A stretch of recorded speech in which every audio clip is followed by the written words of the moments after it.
लोकसभा चुनाव के तीसरे चरण का मतदान संपन्न हो चुका है।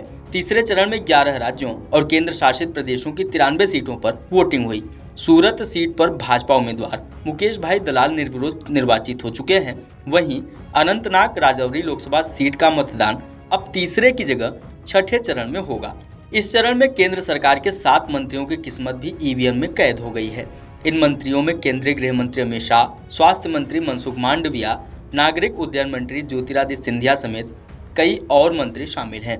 आइए जानते हैं एक एक कर उन मंत्रियों की लोकसभा सीट पर कितने प्रतिशत मतदान हुए।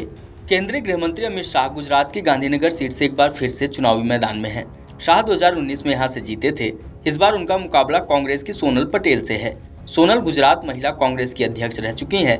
2019 में गांधीनगर लोकसभा सीट पर 69.3% मतदान हुआ था। इस साल शाम 5 बजे तक 55.65% मतदान हुआ है। हर बार की तरह गुना लोकसभा सीट इस चुनाव में भी एक चर्चित सीट बनी हुई है। गुना लोकसभा सीट से भाजपा की तरफ से केंद्रीय मंत्री ज्योतिरादित्य सिंधिया चुनावी मैदान में हैं। नागरिक उड्डयन और इस्पात मंत्री सिंधिया अभी मध्य प्रदेश से भाजपा के राज्यसभा सांसद हैं। इस चुनाव के लिए कांग्रेस ने सिंधिया के सामने राव यादवेंद्र सिंह यादव को अपना प्रत्याशी बनाया है। 2019 के लोकसभा चुनाव में गुना सीट पर भाजपा के उम्मीदवार डॉक्टर केपी यादव ने कांग्रेस के टिकट पर उतरे सिंधिया को हराया था। उस चुनाव में यहां 73% मतदान दर्ज किया गया था। गुना सीट पर इस बार शाम 5 बजे तक 68.93% वोटिंग हुई है। जिन मंत्रियों की सियासी किस्मत इस चरण में दांव पर है, उनमें प्रहलाद जोशी भी शामिल हैं। केंद्रीय कोयला और संसदीय कार्य मंत्री कर्नाटक की धारवाड़ सीट से भाजपा के प्रत्याशी हैं। यहाँ कांग्रेस ने पार्टी के युवा नेता विनोद आसूती को उतारा है। भाजपा के प्रहलाद जोशी 2019 में यहां से जीतकर संसद पहुंचे थे। पिछले चुनाव में धारवाड़ सीट पर 72.1% वोटिंग दर्ज की गई थी। इस बार धारवाड़ सीट पर शाम 5 बजे तक 67.15% मतदान हुआ है। महात्मा गांधी की जन्मस्थली पोरबंदर में भाजपा के उम्मीदवार केंद्रीय स्वास्थ्य मंत्री मनसुख मांडविया हैं। मांडविया अभी तक गुजरात से राज्यसभा सांसद थे। इस चुनाव में उनका मुकाबला कांग्रेस के ललित भाई बसोया से है। भाजपा के रमेश भाई लवजी भाई धाड़ू 2019 में यहां से जीते थे। पिछले चुनाव में पोरबंदर सीट पर 58.9% मतदान हुआ था। इस बार पोरबंदर सीट पर शाम 5 बजे तक 46.51% मतदान हुआ है। महाराष्ट्र की रत्नागिरी सिंधुदुर्ग सीट पर भी लड़ाई रोचक है।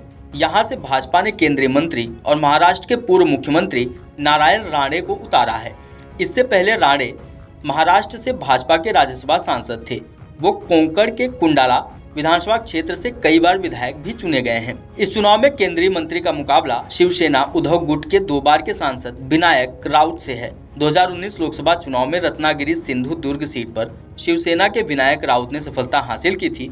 उस चुनाव में यहां 65.6% मतदान दर्ज किया गया था। रत्नागिरी सिंधुदुर्ग सीट पर इस बार 53.75% शाम 5 बजे तक मतदान दर्ज हुआ। तीसरे चरण में जिन केंद्रीय मंत्रियों का चुनावी भविष्य दांव पर है, उनमें केंद्रीय बंदरगाह, जहाजरानी और जलमार्ग और पर्यटन राज्य मंत्री श्रीपद येस्सो नाइक भी हैं। नाइक भाजपा के टिकट पर उत्तर गोवा से चुनाव लड़ रहे हैं।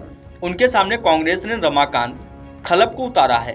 पूर्व लोकसभा सदस्य खलप गोवा के उप मुख्यमंत्री भी रह चुके हैं। 2019 लोकसभा चुनाव में उत्तर गोवा सीट से श्रीपद येस्सो नाइक को जीत मिली थी। उस चुनाव में यहाँ 79.9% मतदान दर्ज किया गया था। इस बार उत्तर गोवा सीट पर शाम 5 बजे तक 73.51% वोटिंग हुई है। वीडियो डेस्क अमरउजाला.com। अगर आप ये वीडियो YouTube पर देख रहे हैं तो हमारे चैनल को सब्सक्राइब करें और बेल आइकन को दबाना ना भूलें। अगर आप Facebook पर ये वीडियो देख रहे हैं तो हमारे पेज को लाइक करें।